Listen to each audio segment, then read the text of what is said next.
रंजना कभी ब्रश नहीं करती थी। उसे कितनी बार उसके माँ बाप ने डांटा, लेकिन उसका कोई असर उस पर होता ही नहीं था, जिस कारण से उसके दांत पीले पीले हो जाते हैं। शादी के बाद अरे बहू, वैसे तो तुझ में कोई कमी नहीं है, पर तेरे दांत दांत इतने पीले कैसे हैं बेटा? कैसे मतलब? कोई सर्जरी थोड़ी ना कराई है। वो तो क्या नाम, मैं ब्रश नहीं करती थी तो पीले हो गए। अब क्या करूं? आप कहे तो लाल करवा लूं या फिर काले? यार ये क्या है, क्यों माँ से लड़ रही हो? लड़ रही हूँ? अरे मैं लड़ रही हूँ या ये बोल रही है कि दांत पीले है, पीले। अरे तपस्या थोड़ी ना की है इन्हें पीले करने के लिए। बकायदा ब्रश नहीं किया है 20 साल तक, तब जाकर। छी, कैसी बात कर रही हो? ये उस वक्त तो पीले नहीं थे जब हम लोग तुम्हें देखने आए थे।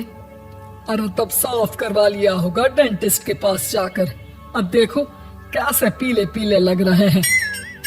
रंजना सास की तरफ गुस्से से देखती है। फिर शुरू हो गई पीले पीले पीले।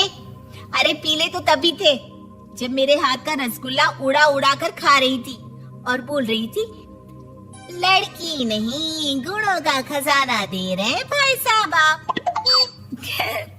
अब वो लोग करते भी तो क्या करते, पीले दांत वाली बहू पल्ले पड़ी थी तो झेलना तो था ही। एक दिन कीर्तन में रंजना गाना गा रही थी। अरे कमला बहन, माँ का द्वार है, या तो सब शुद्ध होकर आता है, फिर अपनी बहू को ब्रश भी नहीं करवाती तुम। दूर से पीले पीले दांत भक्ति में बाधा उत्पन्न कर रहे हैं। अरे कोई 2 साल की बच्ची थोड़ी ना लेकर आई हूँ मैं बहू बनाकर। अच्छी खासी लड़की है, अरे कैसे करवाऊं ब्रश? ये तो उसे खुद करना चाहिए ना। अब माँ बाप तो इसके जैसे तैसे निपटा दिए, ये नहीं सोचा कि सास कैसे संभालेगी। सास बहू को लेकर घर आ जाती है, लेकिन सोच लेती है कि अब इसे लेकर कहीं नहीं जाएगी। अगले रोज बहू कहती है, अरे क्या हो गया, मंदिर नहीं जाना क्या? कीर्तन का वक्त हो रहा है। मेरी मधुर वाणी से कान्हा जी जागते हैं और सोते हैं। आप तो जानती है ना उनकी भक्ति में कितना मन लगता है मेरा। वो क्या है ना, तबीयत ठीक नहीं लग रही है मेरी, आराम करूंगी मैं। तबीयत ठीक नहीं लग रही? अभी तो मिथुन के गाने पर नाच रही थी आप, और अब बोल रही है कि तबीयत ठीक नहीं लग रही। अरे भक्ति में मन लगा लो सासू माँ, ऊपर जाना है, क्या मुंह दिखाओगी आप? हाँ? सास को बहू की बात पर गुस्सा आ जाता है। मैं क्या मुंह दिखाऊंगी, इसकी चिंता तू ना कर, समझी? अपने मुंह की चिंता कर, जो ये पीले पीले दांत लेकर हर जगह पहुंच जाती है। पता है लोग कितना मजाक बनाते हैं।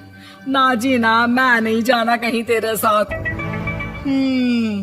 तो ये बात है। कोई ना, मत जाओ, मैं अपने कमरे में ही बैठकर भक्ति कर लूंगी। ऊपर वाला दांत थोड़ी ना देखता है, मन देखता है, भावना देखता है। और अरे बस बस, तू सब कुछ दिखा, बस ये सफेद चमकदार दांत ना दिखाना किसी को, है? जा यहाँ से।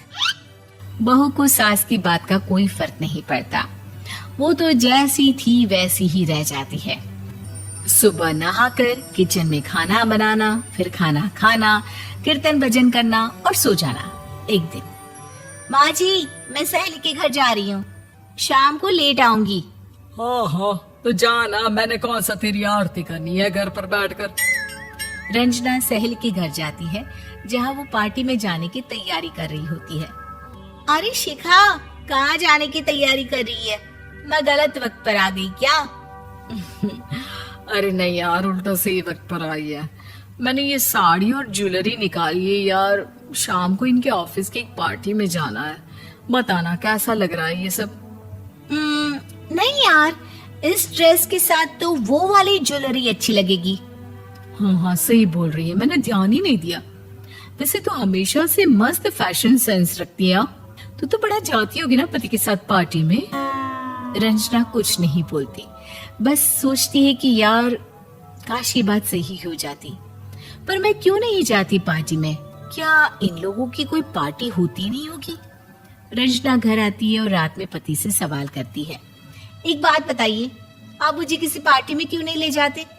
क्या आपके यहाँ ऑफिस में पार्टी नहीं होती?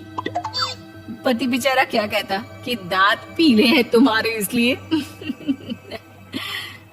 अरे कोई पार्टी होती नहीं हम लोगों के ऑफिस में, तो कहाँ से लेकर जाऊं? और मार्केट, मॉल, कहीं वीकेंड घूमना, कहीं तो। अरे यार, सारे हफ्ते में एक छुट्टी मिलती है, तो सोचता हूँ कि आराम ही कर लूं। क्यों? रंजना मन मार के रह जाती है। पहले कभी सास के साथ मंदिर जाया करती थी, लेकिन वो भी सास ने ले जाना बंद कर दिया। घर बैठी बैठी रंजना बोर हो जाती है। तभी उसे आइडिया आता है और वो मायके जाने का सोचती है। सासू माँ, 2 दिनों के लिए मम्मी के घर जा रही हूँ। अच्छा अच्छा, ठीक है, आराम से जा। और हाँ, माँ से कुछ अच्छी आदत सीख कर आना कि कैसे शरीर के हर भाग की तरह दांतों की सफाई भी जरूरी होती है, समझी? शुरू हो गई ना आप? वो लोग आपकी तरह नहीं है कि छोटी छोटी बात का बतंगड़ बना दे। उन लोगों के लिए मैं मायने रखती हूँ, ना कि मेरे पीले पीले दांत।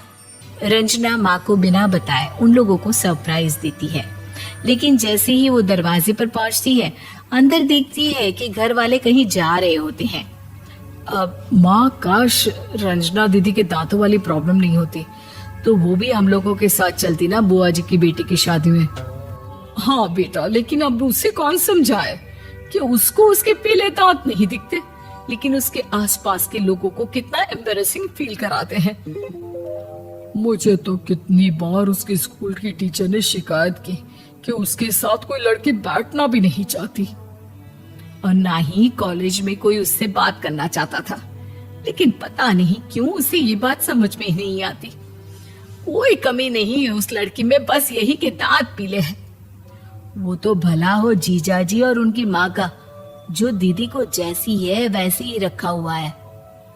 रंजना को अपने घर वालों की बात सुनकर बहुत दुख होता है।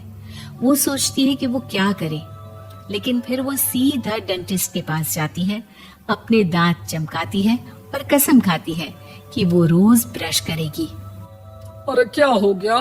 तुम तो 2 दिनों के लिए गई थी ना, पर कोई ना, अच्छा है, चलो आ गई तो। रंजना सास के सामने आकर खड़ी हो जाती है और पूरी स्माइल करती है, उसके चमकदार दांतों को दिखाती हुई। हैं? चले मंदिर? माँ, मुझे माफ कर दीजिए, मैंने आप लोगों को बहुत एम्बैरेसिंग फील करवाया। मैं आज से रोज ब्रश करूंगी।